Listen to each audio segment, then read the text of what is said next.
చూడొచ్చుగా రేవంత్కు కాళేశ్వరమే దిక్కు. అప్పుడు ఆ ప్రాజెక్టు కూలిపోయిందన్నారు. ఇప్పుడు ఆ నీళ్ళే హైదరాబాద్కు సప్లై చేస్తారట. మాది నీళ్ళ డైవర్షన్, కాంగ్రెస్ది డైవర్షన్ పాలిటిక్స్. మల్లన్న సాగర్కు మొక్కితేనే మీ పాపాలు పోతాయి. కాళేశ్వరం కొట్టుకుపోతే సముద్రం లాంటి మల్లన్న సాగర్ ఎట్లొచ్చింది అని చెప్పి వాళ్ళ ఆరోపణలకు మల్లన్న సాగర్ నీళ్ళే సజీవ సాక్ష్యం. ప్రాజెక్ట్ చూస్తే సంతోషంతో కడుపు నిండుతుంది. సెప్టెంబర్ వచ్చిన చేప పిల్లలు విడవలేదు. కేసీఆర్ పుణ్యమా అని చెరువులు మంచిగానే. మాజీ మంత్రి హరీష్ రావు కామెంట్స్. రేవంత్ నోరు కుళ్ళిపోయింది. కాళేశ్వరం నీళ్లు పుక్కిలిస్తే నోరు శుభ్రమవుతాయని చెప్పి కూడా దేశపతి మాట్లాడినటువంటి అంశాలు చూస్తాను. ఒకసారి ఇదే అంశంపైన రేవంత్కు కాళేశ్వరమే దిక్కు అని చెప్పి కూడా హరీష్ రావు చేసినటువంటి వాక్యాలు మళ్ళొకసారి మనం వినే ప్రయత్నం చేద్దాం.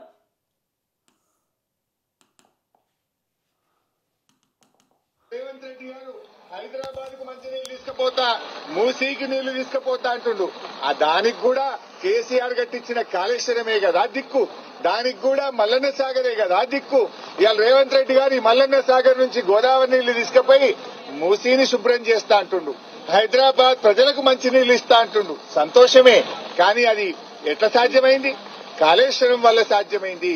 కేసీఆర్ కట్టించిన మల్లన్న సాగర్ వల్ల అనేది సాధ్యమైందనే విషయాన్ని ఇవాళ మీరు గుర్తుపెట్టుకోవాల్సిన అవసరం ఉంది.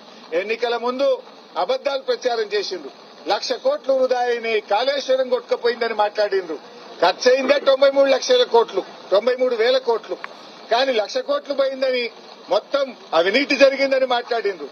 మరి ఖర్చు అయిందే 93,000 కోట్లు అయితే 1,00,000 కోట్ల అవినీతి జరుగుతుందా?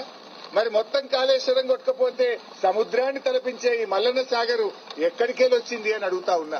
ఇప్పటికైనా అట్లా మాట్లాడే వాళ్ళు వచ్చి ఒక్కసారి మల్లన్న సాగర్ ను చూడండి, కొండ పోచమ్మను చూడండి, రంగనాయక్ సాగర్ ను చూడండి. ఇవన్నీ కాళేశ్వరంలో అంతర్భాగం కాదా అని నేను అడుగుతా ఉన్నా.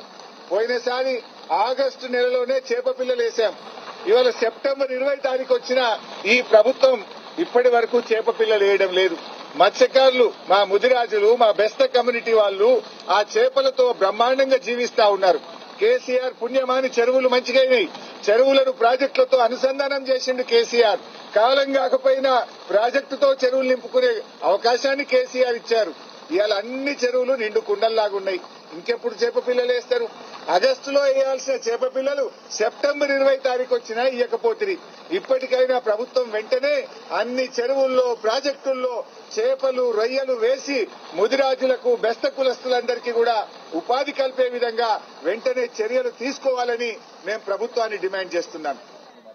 రేవంత్ రెడ్డి గారు హైదరాబాద్ గత ప్రభుత్వంలో ఏదైతే ఆగస్టు లోపట్నే చేప పిల్లలు ఇచ్చేది, చేప పిల్లలని వదిలేది చెరువుల్లో కావచ్చు, కుంటల్లో కావచ్చు. మరి ఈ కాంగ్రెస్ ప్రభుత్వము ఆగస్టు అయిపోయింది, అక్టోబర్, సెప్టెంబర్ కూడా వస్తూ ఉన్నాయి. మరి ఇప్పటి వరకు కూడా చేప పిల్లలు వదలని పరిస్థితి.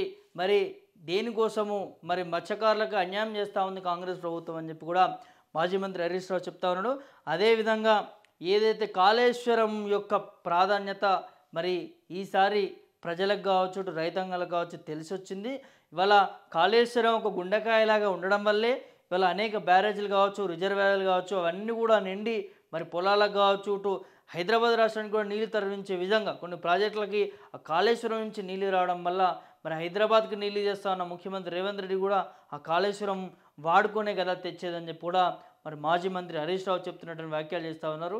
ఆనాడు ఎన్నికల ముందు 1,00,000 కోట్లు ఖర్చు అయిపోయింది, వృధా చేసిర్రు, గంగపాలు చేసిర్రు, నీళ్ళపాలు చేసిర్రు అని చెప్పి కూడా మరి ఇదే కాంగ్రెస్ నాయకులు మాట్లాడారు. మరి వాస్తవానికి జరిగింది 93,000 కోట్లు అయితే 1,00,000 కోట్లు అని చెప్పి కూడా చెప్పడం జరిగింది. అనేక దుష్ప్రచారాలు చెప్పడం జరిగింది. కానీ ఇవాళ నీళ్లు ఏ విధంగా రాష్ట్రానికి అవసరం పడుతూ ఉన్నాయి కాళేశ్వరం వల్ల, కాళేశ్వరం యొక్క ప్రాధాన్యత ఏంది, దానివల్ల తెలంగాణ రైతాంగాలు కావచ్చు, రాష్ట్ర వ్యాప్తంగా ఏ విధంగా వాడుకుంటున్నాం ఏంటనేది మరి క్లియర్ కట్గా తెలుస్తూ ఉందని చెప్పి కూడా ఇక్కడ మాజీ మంత్రి హరీష్ రావు మాట్లాడుతున్నటువంటి అంశాన్ని చూస్తూ ఉన్నాం.